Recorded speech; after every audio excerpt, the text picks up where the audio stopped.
Di sebuah desa yang asri, diapit sawah hijau dan gemericik air sungai, hiduplah seorang lelaki bernama Andi.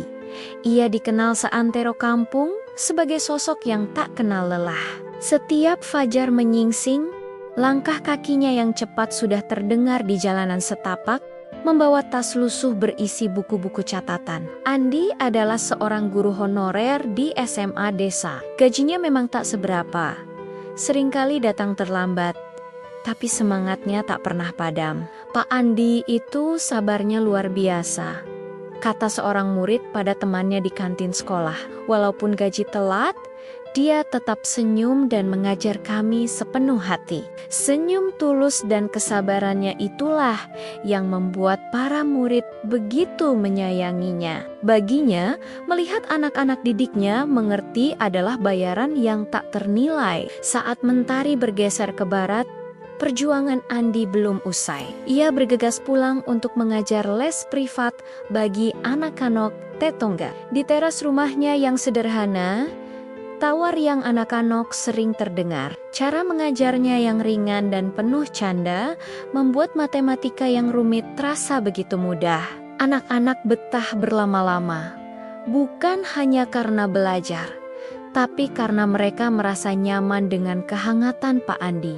Dan ketika malam tiba, saat kebanyakan orang beristirahat, Andi masih berjibaku. Lampu Petromax di teras rumahnya menjadi saksi bisu saat ia membuka jasa servis komputer. Tetangga-tetangga sangat mempercayainya, bukan hanya karena keahliannya memperbaiki perangkat yang rusak, tapi karena kejujuran dan keramahannya yang tak pernah luntur, sekalipun lelah terpancar jelas di wajahnya. Namun, di balik semua kerja keras dari pagi hingga larut malam itu, Andi menyimpan satu tujuan mulia yang menjadi sumber kekuatannya, membahagiakan Rina, istrinya. Sekeras apapun harinya, ia tak pernah pulang dengan tangan hampa. Selalu ada buah tangan kecil yang ia bawa, entah itu sebungkus roti bakar hangat dari warung di persimpangan jalan atau beberapa buah mangga manis yang ia beli dari pedagang di pinggir jalan. "Ini buat kamu, Rin," sapanya lembut sambil menyodorkan bungkusan itu. "Tadi aku lihat ada yang jual. Kelihatannya enak. Aku belikan untukmu, Rina," yang sedang asyik rebahan di sofa hanya menoleh sekilas. Ia menerima pemberian itu, namun senyumnya tipis, nyaris tak terlihat. Tak ada lagi binar antusias di matanya seperti dulu. Perlahan tapi pasti, perhatian tulus dan pengorbanan Andi seolah tak lagi mendapat tempat di hati istrinya. Andi hanya bisa menghela napas, mencoba memaklumi kehangatan yang Andi dambakan di rumahnya sendiri perlahan memudar. Ruang tamu yang dulu rapi kini berantakan. Piring kotor menumpuk di dapur. Cucian menggunung di sudut ruangan. Rina lebih sering menghabiskan waktunya dengan ponsel di tangan. Dunia maya seolah menjadi pelarian yang membuatnya lupa akan dunia nyata. Lupa akan tanggung jawabnya, dan yang paling parah, lupa akan suaminya.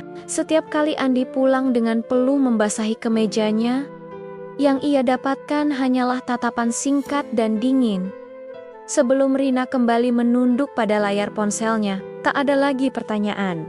"Bagaimana harimu, Mas?" Atau sekadar segelas teh hangat untuk melepas lelah. Rumah yang seharusnya menjadi tempat peristirahatan, kini terasa lebih melelahkan daripada pekerjaan di luar sana. Suatu sore, saat Andi baru saja merebahkan tubuhnya yang letih di kursi, Rina menghampirinya dengan wajah masam. "Andi, besok antar aku ke rumah ibu?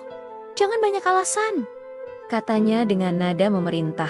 Andi mengusap wajahnya yang lelah. "Rin, maaf sekali. Besok aku sudah ada janji servis komputer penting dengan Pak Lurah. Bisakah kita atur waktunya lagi? Mungkin lusa?" pintanya dengan suara pelan. Rina langsung mendengus kesal. "Urusan keluargaku lebih penting dari servisanmu itu. Kamu ini kenapa sih? Apa susahnya nurut sekali-sekali?" bentaknya. Andi terdiam. Kata-kata tajam itu seperti belati yang menusuk hatinya. Lagi dan lagi. Ini bukan kali pertama, sudah berulang kali ia mencoba membuka percakapan dari hati ke hati. Mencoba memahami apa yang salah. Tapi Rina selalu membangun dinding, menutup telinga dan hatinya rapat-rapat. Malam itu, dengan sisa tenaga yang ia punya, Andi memberanikan diri sekali lagi. Ia duduk di tepi ranjang, menatap punggung istrinya yang masih saja sibuk dengan gawainya. "Rin," panggilnya lirih. "Aku ingin kita bicara. Aku merasa tak lagi dianggap di rumah ini. Aku berjuang siang dan malam untuk kita, tapi aku tak tahu apakah aku masih berarti di matamu." Rina hanya menoleh sekilas. Tatapannya dingin. "Mas, jangan berlebihan. Hidup jangan dibuat rumit," jawabnya singkat, lalu kembali pada dunianya di layar ponsel. Jawaban itu adalah pukulan telak bagi Andi. Air mata yang selama ini ia tahan akhirnya menetes, bukan air mata kemarahan, tapi air mata kekecewaan yang begitu dalam. Ia merasa sendirian di rumahnya sendiri, berjuang tanpa pernah dihargai. Penyakit itu datang tanpa diundang, menyelinap perlahan ke dalam tubuh Andi yang sudah lelah. Dimulai dari batuk yang tak kunjung reda, lalu tubuhnya yang semakin hari semakin kurus, napasnya pun menjadi lebih pendek dan tersengal-sengal. Perubahan drastis pada fisik Andi mulai disadari oleh para tetangga. "Pak Andi, istirahatlah dulu, biar anak-anak belajar minggu depan saja," ucap salah seorang ibu dari murid lesnya dengan raut khawatir. Tapi Andi hanya membalasnya dengan senyum lemah. "Tidak apa-apa, Bu.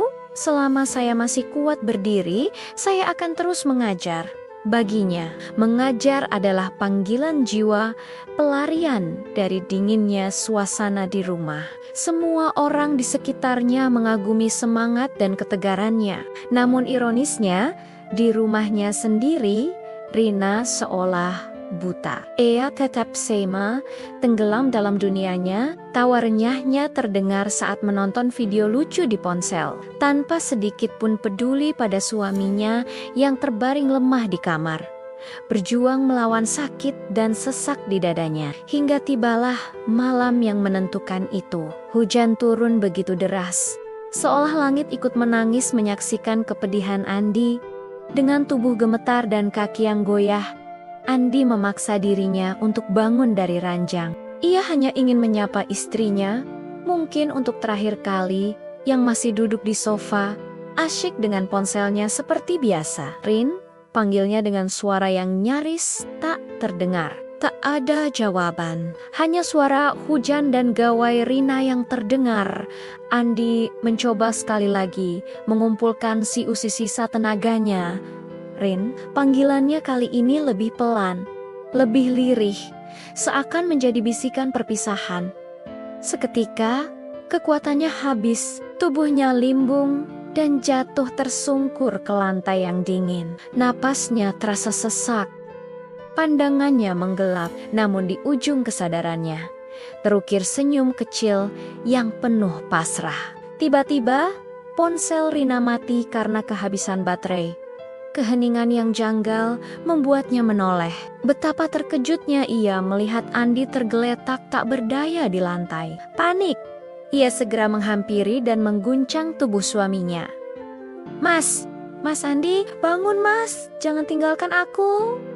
"Mas," teriaknya histeris, namun semuanya sudah terlambat.